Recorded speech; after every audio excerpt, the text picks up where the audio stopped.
I think my husband's best friend is ultimately destroying my marriage. See, I refuse to accept him. I don't want to be friends with him. I don't want to invite him to outings. But here's the problem.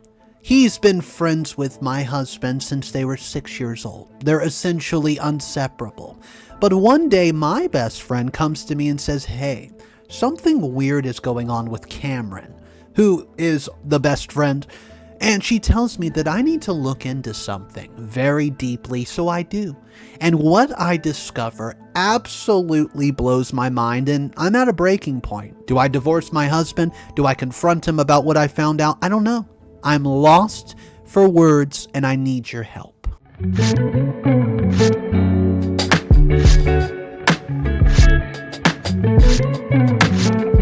I'm 28, female. I've been married to my hubby, Briar, for almost 3 years. I'm writing this from my best friend Elisa's couch. I need to start from the beginning because I don't want to be confusing. You need to understand. When I married Briar, I thought I was getting everything I'd ever wanted. Stable, kind, attentive. We dated for 2 years before he popped the question. Those 2 years felt like a dream. He made me feel chosen. He made me feel like I was finally someone's first priority after a lifetime of feeling like an afterthought. There was just one thing I tried very hard not to think about. Cameron. See, Cameron, that's Briar's best friend. They've known each other since they were 7. Grew up on the same street, went to the same school, had all the same friends. When Briar talked about his childhood, Cameron was in every single story. I understood. See, I have Elise, and she's been my day one since middle school. I get it. But from the very first moment I met Cameron, something was way off.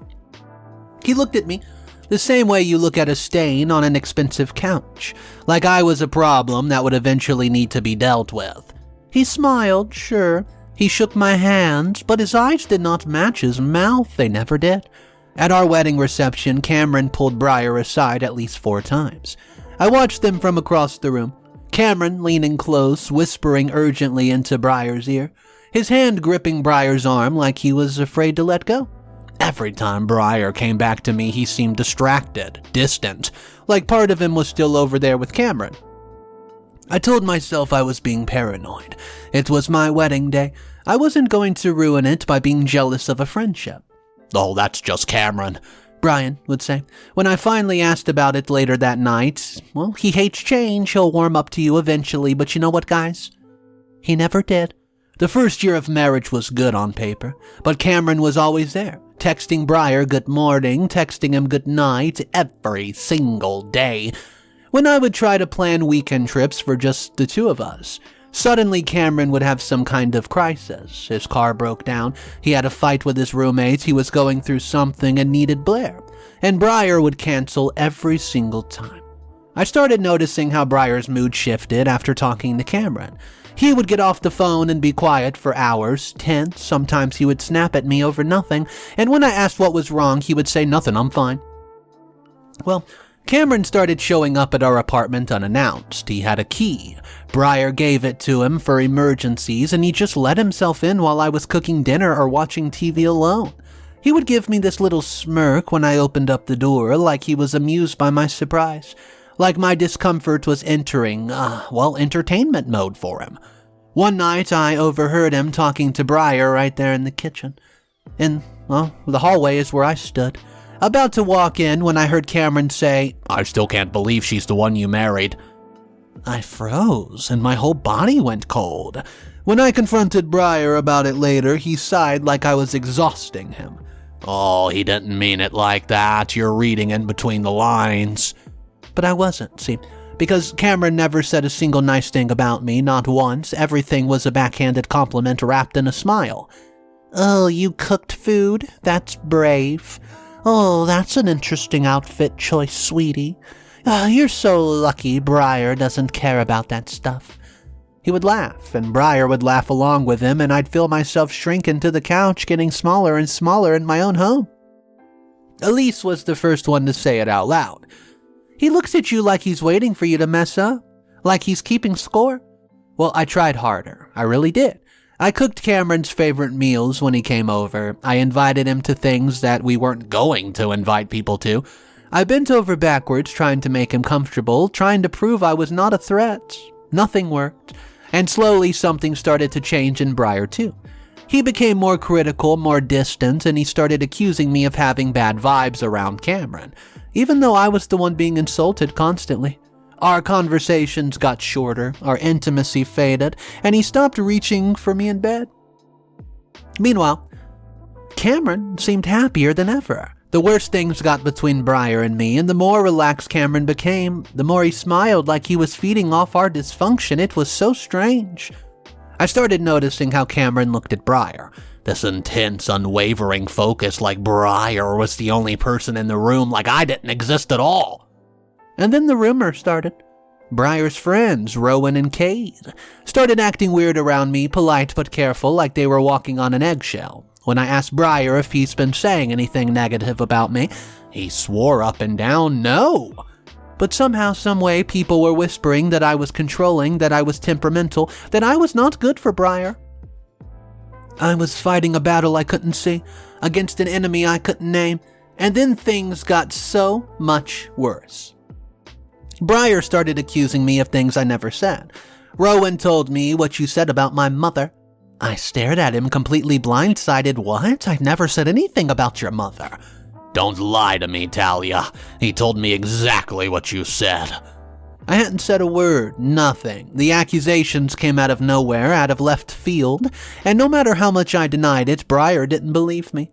More accusations followed, that I was selfish, manipulative, that I said horrible things about Cameron behind his back, that I was trying to isolate him from his friends. I started tracking the lies back to their source, and every single time, it came from a conversation Briar had with Cameron. When I finally confronted Cameron directly, he tilted his head and smiled at me, this small, pitying smile that made my skin crawl. It's not lying if it's true in spirit. I felt like I was talking to someone who had completely disconnected from reality, like he genuinely believed the lies that he was telling, or maybe he just didn't care. So, Briar sided with Cameron every time. He knows me better than anyone, he would say. He's been there for me my whole life. He would never lie to me. When I tried to express how I was feeling, the isolation, the confusion, the constant sense that I was losing my mind, Briar would cut me off. Cameron warned me you would say that. He said you would try to turn me against him. I realized then that I was not fighting Briar. I was fighting Cameron's voice through Briar. Every opinion, every suspicion, every cold look, it all originated from Cameron. Briar was just the messenger. Elise begged me to step back and look at the pattern. He's not your husband anymore, he's Cameron's puppet. I didn't want to believe her, but I started noticing things I couldn't unsee. Briar parroting Cameron's exact phrases, using words he never used before, forming opinions that sounded nothing like him but exactly like Cameron. At this point, Cameron gets bold. You don't deserve him if you can't handle this history. That's what he told me once right to my face while Briar was in the other room. I caught Briar deleting messages from Cameron. When I asked about it, he said I was being paranoid, that I was obsessed with their friendship and that I need to get help. The isolation, it became unbearable. I had no one left. See, Briar's friends had all turned against me based on lies I couldn't disprove. My own sense of reality was crumbling, and through it all, Cameron watched, smiled, and waited. Milo, one of Briar's older friends, pulled me aside at dinner party. Talk is starting to get ugly. I don't know what's true anymore, but be careful. He wouldn't say more. No one would. The final straw. It came when Rowan admitted that Cameron had told everyone I married Briar for status, that I was using him, that I never really loved him. I felt something inside me break, shatter into a million pieces I didn't know how to put back together. So I decided I needed the truth. All of it. I asked Briar and Cameron to meet up at our apartment, and I told them we need to talk, all three of us, about everything. Cameron arrives first. He walked in calm, cool as a cucumber, almost serene, like he had been waiting for this moment. He sat down on the couch and looked at me with something I can only describe as anticipation. Briar arrived irritated, arms crossed, already defensive before I said a single word. I asked one simple question. What exactly has Cameron been telling you about me? And Briar listed lie after lie after lie, things I supposedly said, things I supposedly have done. Cruel, petty, vindictive things that bore no resemblance to anything I'd ever thought, let alone spoken aloud. I turned to Cameron. Why would you say these things about me? Why would you do this? His eyes filled with tears, but they weren't tears of remorse. He exploded. Because he should have been with me, Talia. What? The room went silent and Briar's face went white, and I couldn't even breathe. Cameron's voice shook as he continued. I've loved him since we were kids. I've loved him longer than you've ever even existed. I protected him from you, from everyone. I've been protecting him his whole life. He admitted everything. That he had sabotaged every relationship Briar had ever had, that he's been doing this for years, long before I came into the picture, that he could not stand the thought of losing Briar to, well, anyone. Briar stared at Cameron like he was seeing him for the first time, and I waited, desperately, pathetically, for him to be horrified, to be angry, to finally see what has been done to us. But instead, Briar whispered, Why didn't you tell me sooner? He didn't say, how could you do this? What you did was wrong. Why didn't you tell me sooner? Cameron moved toward Briar, and he reached for him. Choose me. You've always chosen me, even when you didn't know it. And Briar didn't even push him away. I asked the only question I had left. Did you ever actually choose me? Briar said nothing, and the silence was the answer I needed.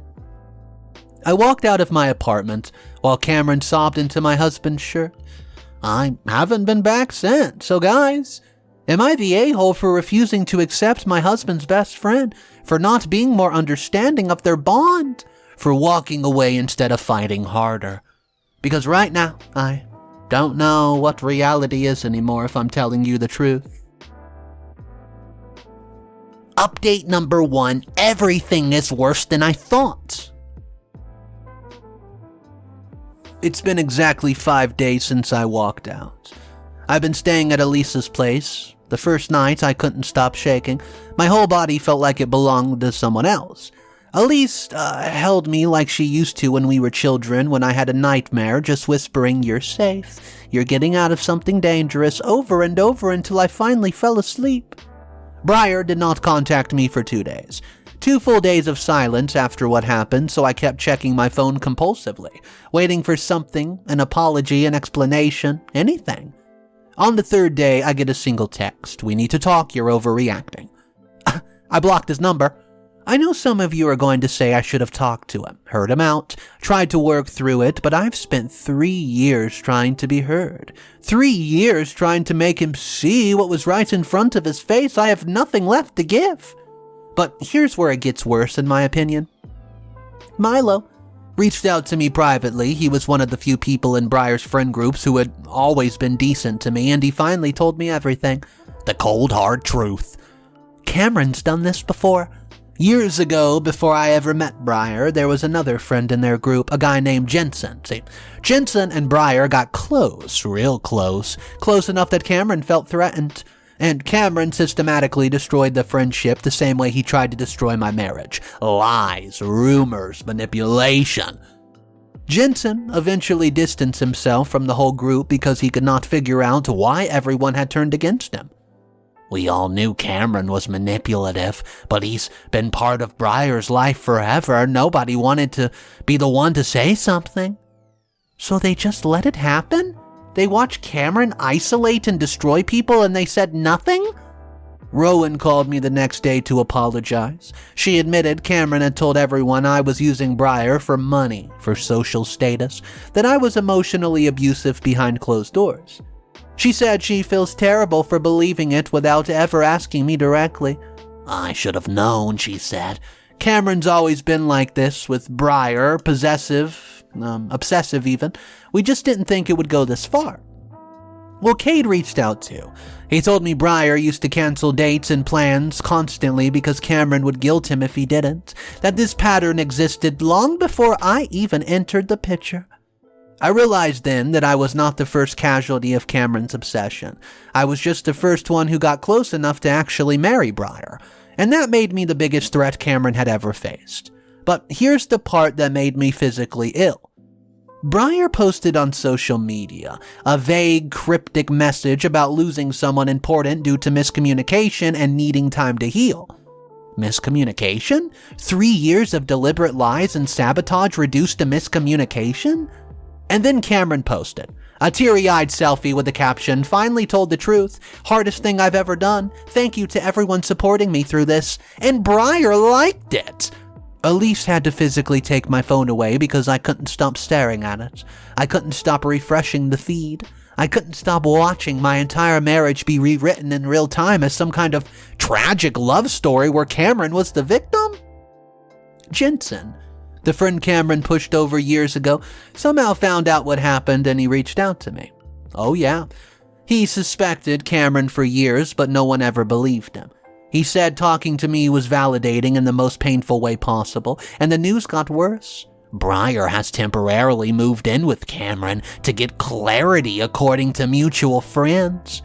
I'm watching my marriage evaporate in real time, and I'm not even allowed to grieve it properly because everyone's treating this like some beautiful, complicated love story instead of what it actually is. A year-long campaign of psychological destruction, and I think my husband's into men. Yesterday, Breyer showed up at Elise's door. Elise answered, and I heard her voice go cold in a way I've never heard before. "She doesn't want to see you." He pushed past her anyways, and he found me in the living room, and for a moment, just a moment, he looked like the man I married, tired, confused, and hurt. He said, "I never cheated on you, babe. You need to understand that Cameron and I never." I said, "I know. That's not the point." "Oh, then what is the point, Talia? Because I'm trying to understand, and you won't even talk to me." "You believed him over me? For 3 years, he lied about me constantly, and you believed every word. And when he found out the truth, you weren't even angry. No, you were upset he didn't tell you he loved you sooner, though." Breyer went quiet, he says. "I was never competing with another woman. I was competing with Cameron's fantasy of a life with you, and you weren't even fighting it." He didn't deny it, he couldn't. And then he said something that broke whatever was left of my heart. "Please don't tell anyone what Cameron said about his feelings. He's really fragile right now, and I don't want people to judge him." I mean, I literally laughed out loud. This is horrible. This horrible, hollow laugh that didn't sound like me at all. His reputation? After what he did to my reputation, after he spent 3 years convincing everybody I was a monster. Breyer just stood there, and I saw it clearly for the first time. He was never going to choose me. He was always going to protect Cameron, even now, even after everything. "You were never mine, you were always his." I walked past him to the door and held it open. He didn't move for a long moment, and then he left without another word. Elise put her arms around me as we watched him go. And for the first time in 3 years, I felt something I didn't expect. Relief. Not happiness, not peace, but pure plain relief. Like I've been holding my breath underwater for so long I forgot what air was. I'm still processing this though. I know there's going to be a divorce. I know there's going to be a fallout, more of one. And I know Cameron and Breyer are probably going to end up together. And part of me will always wonder if that was inevitable from the start. And I just didn't know it. But I'm done fighting for someone who never wanted to be kept. Update number 2. Final update. This is the end of everything.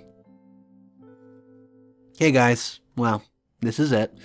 I wasn't going to write another update. I thought I said everything that there was to say, but some things happened this week that I need to get off my head, and honestly, you have all been kinder to me than anyone in my real life except Elise.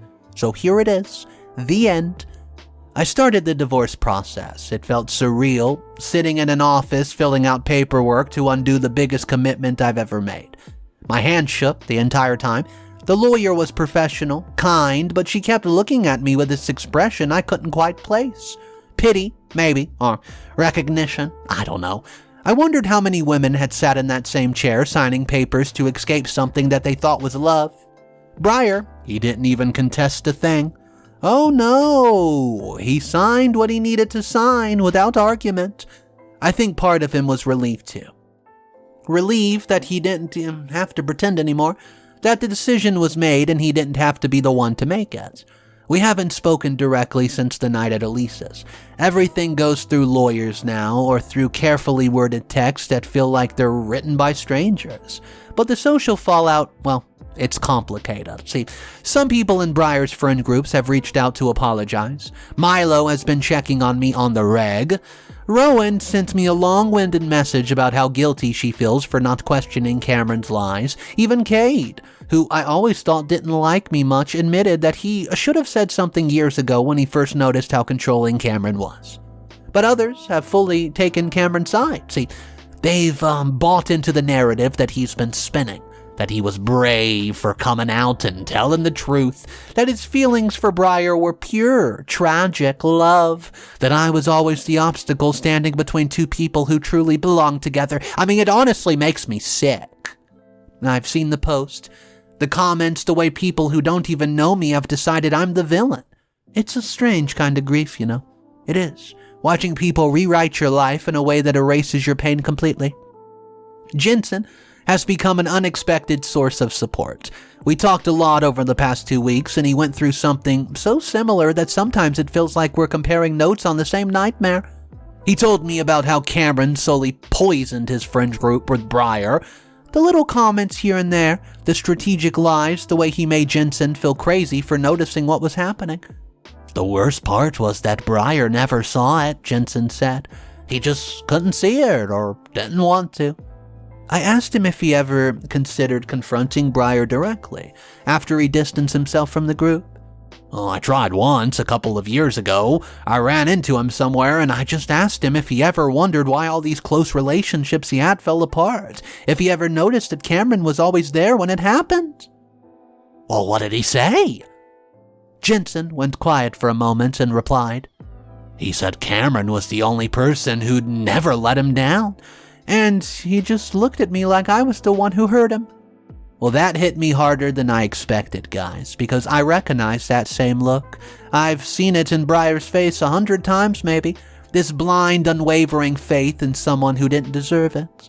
I don't know if Briar will ever wake up. I don't know if he'll ever look at Cameron clearly and see the damage he caused, not just to me, but to Jensen and to other people, to Briar himself even. Part of me hopes he does.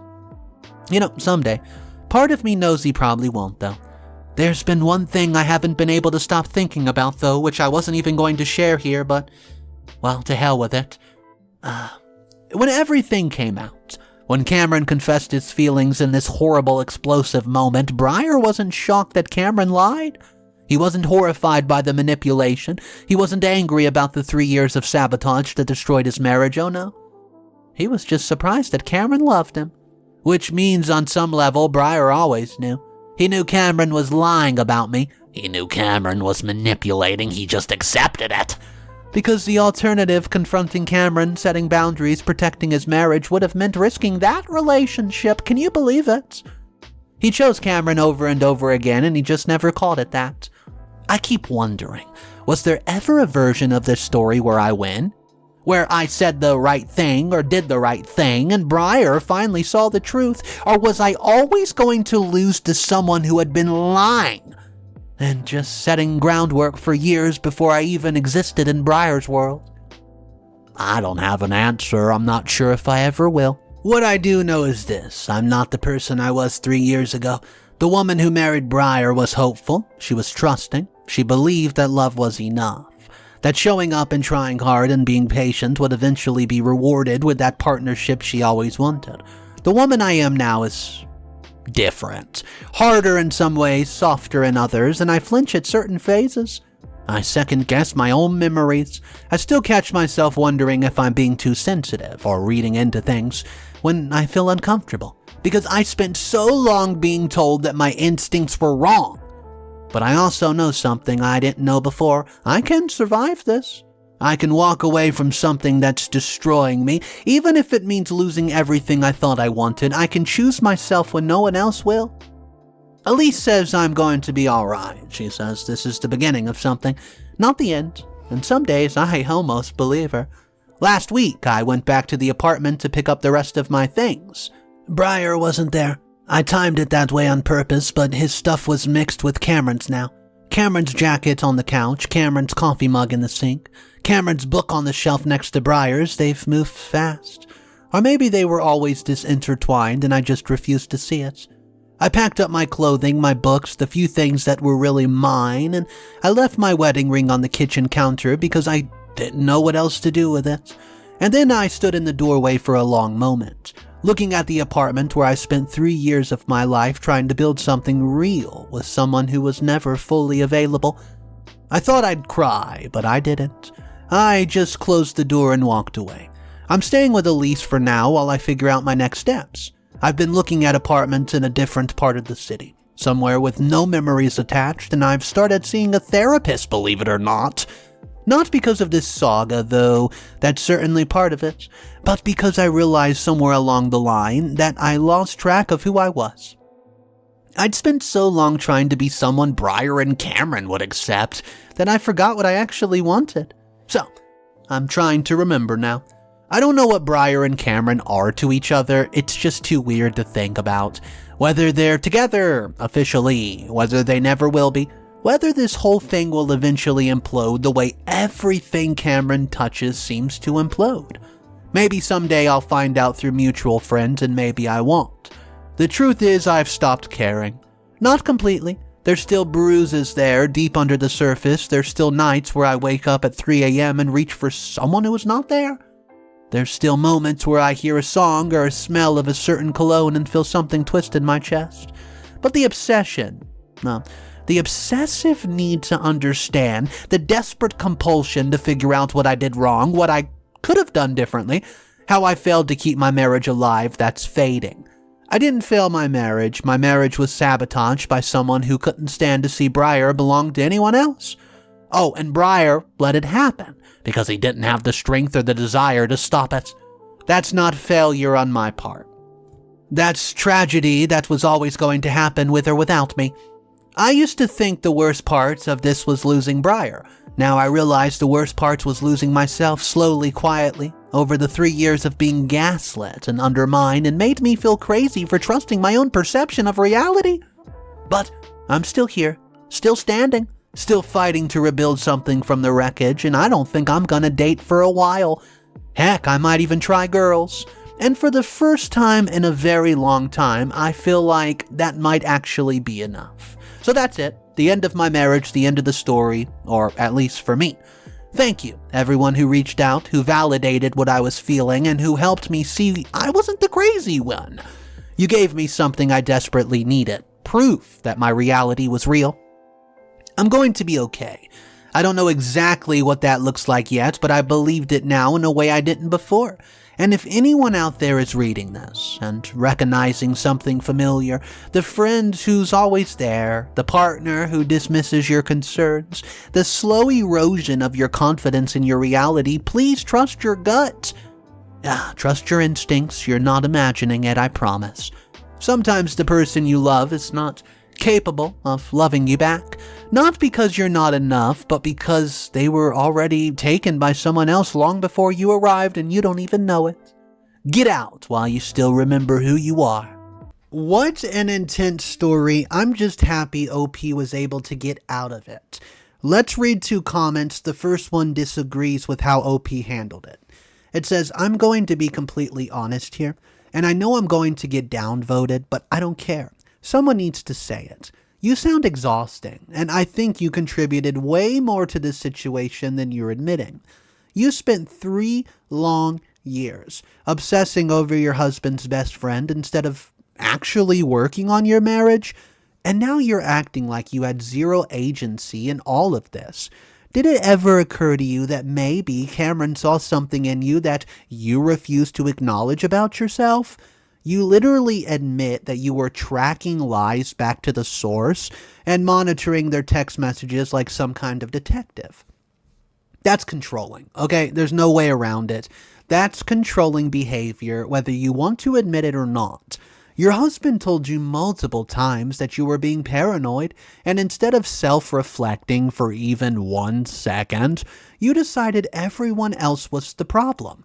Maybe Briar pulled away from you because you made his entire friendship into a competition, and he just got tired of walking on eggshells around you. And your insecurity. I've seen this exact dynamic play out before, where one partner becomes so obsessed with a friendship that they literally manifest the problems that they're afraid of. You painted Cameron as this evil mastermind, but honestly, he just sounds like somebody who loved his friend and watched you slowly try to isolate him. The fact that you're now best friends with Jensen, the other person who got pushed out, it tells me everything I need to know about the kind of people who clash with this friend group. Sometimes the common denominator in all your failed relationships is, well, you. Well, and I think you need serious therapy to unpack why you needed to be the victim this bad. Sorry, not sorry, but this whole post reads like one-sided persecution, a fantasy, and I genuinely feel bad for Briar. Guys, there was not many people that agreed with that comment. Let me know what you think about it, and let me know if you think this was a one-sided post. Here's comment 2 that does agree with OP. It says, I'm literally shaking after reading this because I lived through almost the exact same situation, and I need you to know that you're absolutely not the a-hole, and everybody defending Cameron in these comments have clearly never experienced this kind of insidious psychological warfare. What you described is triangulation and covert narcissism. It's abuse. And the fact that your husband's entire friend group admitted that they knew Cameron was a manipulator and said nothing makes them complicit in your trauma. The part where Cameron said it's not lying if it's true in spirit made my blood run cold, because that's exactly the kind of delusional justification these people use to destroy lives without any type of accountability. Your husband was not confused. He was a coward who chose comfort over integrity and let someone just dismantle your reputation because confronting Cameron would have been too hard. The absolute audacity of him showing up at your friend's house and asking you to protect Cameron's reputation after everything that man did to you proves that Briar never deserved you for a single second. You didn't lose a marriage. You escaped a hostage situation where you were being psychologically tortured while everyone watched and did nothing. I'm so incredibly proud of you for walking away because so many people in your situation stay and lose themselves, just trying to prove their reality is real. The way you described feeling relief instead of grief at the end tells me that your body and soul knew long before your mind accepted if this relationship was hurting you. Please, please, please, do not let anyone in these comments gaslight you into thinking you were too sensitive and contributed to this. You were targeted by someone who had been perfecting this manipulation for decades. You're going to rebuild your life, and it's going to be so much more beautiful than anything you could have had with someone who was never fully yours. I'm sending you love and strength. Guys, let me know which comment you agree with the most. Drop a comment in our comment section down below. I love reading everyone's opinions. And like always, if you're new to the channel, consider subscribing. I'll see you guys tomorrow. Have a fantastic day. And of course, remember, it's cool to be kind. Peace.